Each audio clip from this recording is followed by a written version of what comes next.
Alright, so today I thought I'd do something a little bit different and give you kind of a show and tell on some of my snakes that I really haven't shown too much on camera before. As a matter of fact, I went through my snakes and did a quick count before the last show, and I'm pretty sure I had 116 snakes, and then I sold 18 at the show. I had a pretty good show, and now I am down to, I think it is 98 snakes here in my collection, and I definitely can't show you every single snake. It would definitely be a really long video, probably over an hour long. So I'm just going to pull the ones that I haven't really shown too much on camera and kind of show off some of the more interesting snakes. And I also want to give you a weight and an age on some of these. There's been a lot of people asking, what can I expect as far as the weight, as far as my ball python at a certain age. And I guess I can start with this crazy snake around my neck. This is Bobby, my bamboo ball python. He's pretty much here on every single video now. He's pretty much my channel mascot.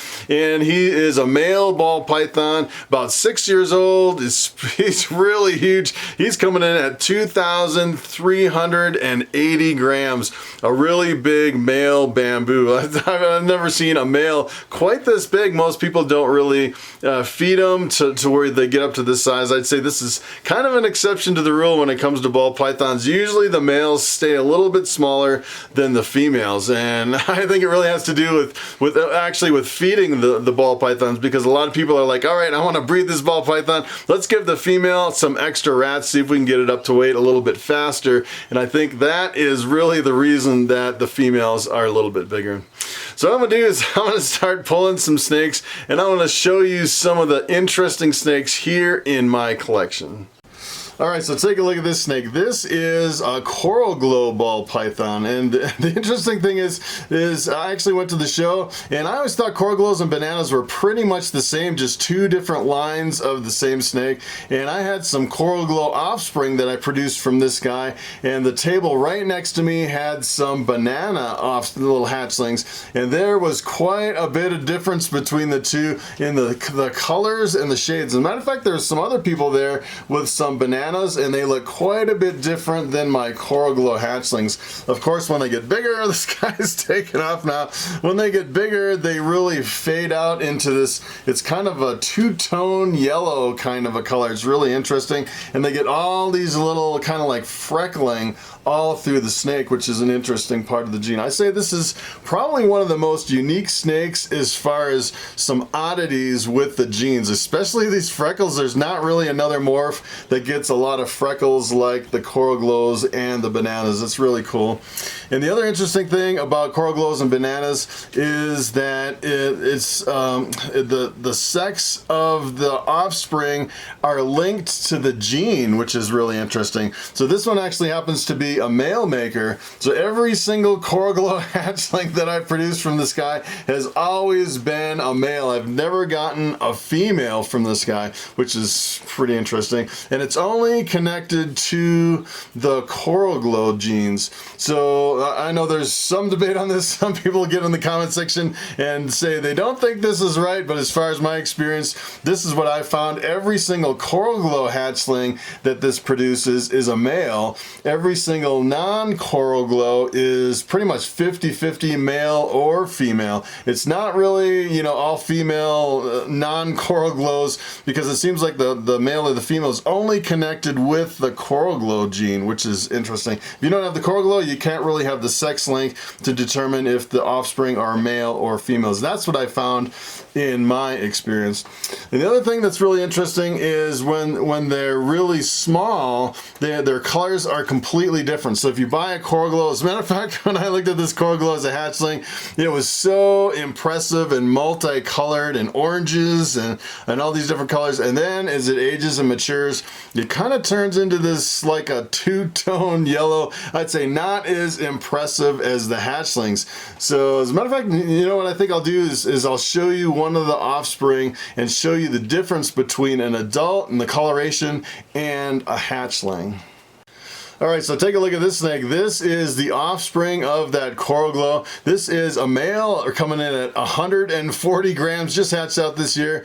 And of course, since it's coming from a male maker, it is a male. Every single one I've seen so far have all been males. And just take a look at the difference in the color. It looks a lot different. It almost looks like it has a two-tone. It's really clean. There's no freckles. You can almost see tiny little, that almost looks like mites that start as really tiny little freckles. And I know I don't have any mites in my collection. I've been watching for like a hawk for mites, and it's kind of interesting how these coral glows can deceive you when they're younger. It almost looks like mites, and then they grow into bigger freckles, and then some of them have a lot of freckles all over, and some of them just have a few, which is really interesting.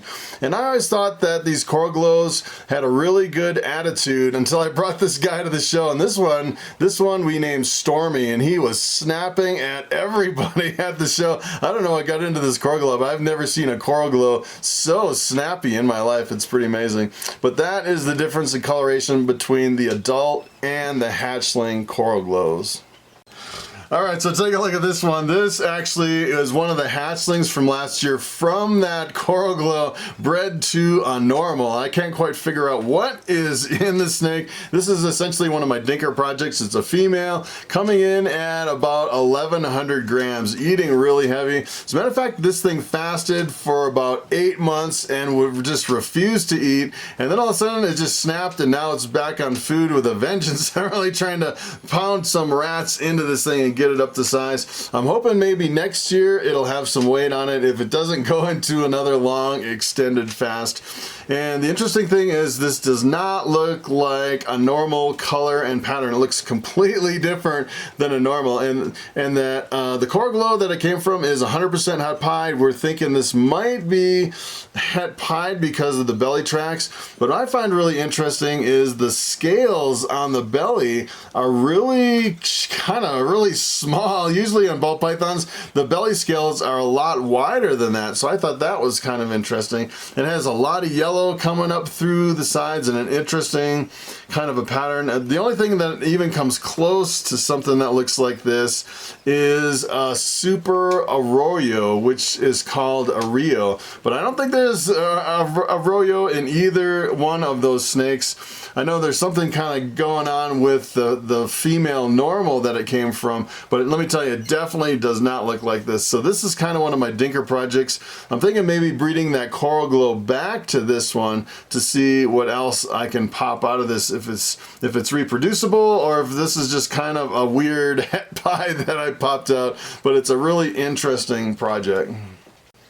All right, so take a look at this one. This is my pastel pinstripe scaleless head female, and the scaleless heads are kind of interesting. They have some scales missing from the top of the head. It's actually a genetic trait, so you breed it to something else. Half the babies come out with scales missing from the head. If you actually breed two scaleless heads together, you get a completely scaleless ball pythons. I'm looking to produce my first ones. I've never actually produced one before. I have multiple females. I actually have two that are exactly the same, and I have another one exactly like this, a scaleless head lemon blast female. This one is 1,140 grams. Really looking forward to producing some totally scaleless ball pythons in the upcoming years. All right, so take a look at this one. This is one of Bobby's babies. This is a male that we named Yoda. He's coming in at 330 grams, a really good looking bamboo ball python. And I actually had this one at the show and it didn't sell. And now that I have a little more free time, I decided instead of shipping snakes out right away, I think what I'm gonna do is I'm gonna sell at the next show. I was looking at some local shows. It looks like there's another show, the Colorado Springs Repticon, here in about 6 weeks. So I think I'm going to take these to the show, and whatever doesn't sell at that show, then I'll start shipping out the snakes. This is a really good looking ball python, and it's funny, when I pulled him out of the tub, I opened the tub, and this bamboo, he came flying out like he was going to grab a rat. These have incredible feeding responses. You really have to watch them when they're this size. And I picked him up, and he was hissing and going crazy, and you just hold them for just a little bit, and they calm down a lot. It's amazing how fast a ball python can calm down. That is a really awesome looking snake. All right, so take a look at this big old girl. This is my female pastel Calico. She is 6 years old, the same age as Bobby. She's coming in at 2,954 grams. Quite a big girl. She's definitely breeding this year. She went on a fast for a while, and then she finally started taking some right at the end, slamming some pretty big rats. Didn't have a whole bunch, but got her body condition up to where I think she might lay this year. Really good looking female. I'm actually pairing her up with my pastel Desert Ghost male, trying to work some of this Calico in with my Desert Ghost line. And the interesting thing about this Calico on this girl is, if you look at, usually the Calico is what really brings in kind of the, almost the pixelation and the white on the sides. You see sometimes you have like a high white Calico or a low white Calico. And in this case, this is, I would say, a pretty low white. But the interesting thing is, one of her bamboo Calico hatchlings actually came out as a really high white Calico, which I thought was interesting. Two different expressions of Calico in the same line of Calico, which I thought was, you know, I always thought it was the different lines. Either you have a high white or a low white, but it looks like it's pretty polymorphic, where you actually can get variabilities in the amount of white in the same line of Calico.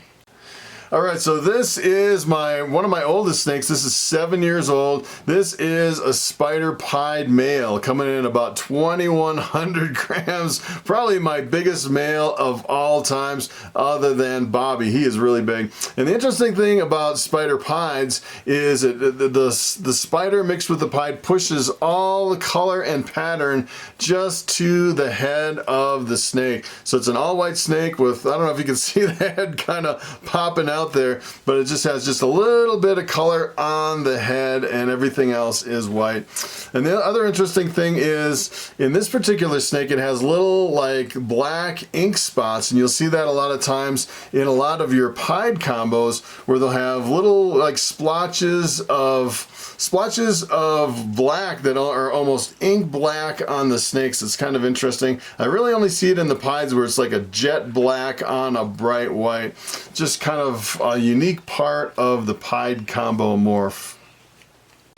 All right, so this girl actually has the year off this year because she is on a long extended fast. You can kind of see she's been really stubborn. She's kind of has almost like a wrinkly skin and a little bit sunken in. She hasn't eaten probably for 3 months. She's driving me crazy. I tried to feed her everything live and frozen thawed, rats and mice. She just absolutely refuses. And sometimes that is the frustration of ball pythons. And this girl has the year off because she's fasting. But she is an albino, 100% het pied, and she's coming in at 1,800 grams. She is 4 years old.